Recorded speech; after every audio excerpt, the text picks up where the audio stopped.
सोलापूर महानगरपालिकेच्या महापौर निवडीच्या निमित्ताने शहरात राजकीय चुरस पाहायला मिळाली असली तरी निवडीनंतर मात्र महाराष्ट्राच्या सुसंस्कृत आणि प्रगल्भ राजकारणाचे दर्शन घडले। शिवसेनेचे महापौर पदाचे उमेदवार प्रियदर्शन साठे यांनी लोकशाहीचा आदर्श घालत नूतन महापौर विनायक कोंड्याल यांची भेट घेऊन त्यांचे अभिवादन केले आणि त्यांना भारतीय संविधानाची प्रत भेट दिली। संविधानाला अभिवादन करून पाऊल महापौर निवडीच्या प्रक्रियेपूर्वी प्रियदर्शन साठे यांनी भारतीय संविधानाचे शिल्पकार विश्वभूषण डॉ. बाबासाहेब आंबेडकर यांच्या पुतळ्याला पुष्पहार अर्पण करून विनम्र अभिवादन केले। संविधानाच्या निर्मात्याला अभिवादन करून त्यांनी महानगरपालिकेत पहिले पाऊल टाकले। संविधान सर्वोच्च आहे हा संदेश त्यांच्या या कृतीतून दिसून आला। निवड प्रक्रिया पार पडल्यानंतर प्रियदर्शन साठे यांनी नूतन महापौर विनायक कोंड्याल यांची भेट घेतली। यावेळी त्यांना संविधानाची प्रत देताना साठे यांनी शुभेच्छा दिल्या। राजकीय संघर्ष आपल्या जागी असतो, मात्र लोकशाहीत संविधानाचे स्थान सर्वोच्च आहे। आगामी काळात संविधानाचा सन्मान राखून त्याच्या चौकटीत राहूनच सोलापूरकरांची सेवा व्हावी आणि सर्व समाज घटकांना समान न्याय मिळावा अशी भावना साठे यांनी व्यक्त केली। शहराच्या सर्वांगीण विकासासाठी संविधानाचा मार्गच सर्वोच्च मानून महापौरांनी कार्यभार सांभाळावा अशी अपेक्षाही त्यांनी व्यक्त केली। पराभव किंवा विरोध बाजूला सारून लोकशाही मूल्यांची जोपासना करणाऱ्या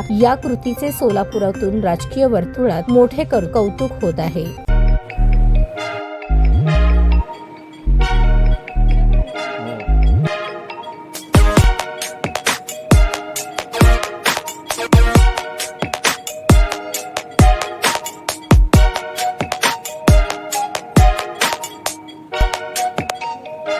सोलापूर शहरातील सुप्रसिद्ध हॉस्पिटल म्हणजे सेंट्रल मल्टी स्पेशालिटी हॉस्पिटल मागील अनेक वर्षापासून सेवा बजावत आहे। 24 तास इमर्जन्सी सर्व्हिस, मॉडर्न टेक्नॉलॉजी, अनुभवी डॉक्टर्स तसेच अत्याधुनिक तंत्रज्ञान सुविधांनी सुसज्ज स्त्रीरोग प्रसूती विभाग, ऑर्थोपेडिक विभाग, मेडिकल विभाग आणि इतर एकमेव नाव म्हणजे सेंट्रल मल्टी स्पेशालिटी हॉस्पिटल।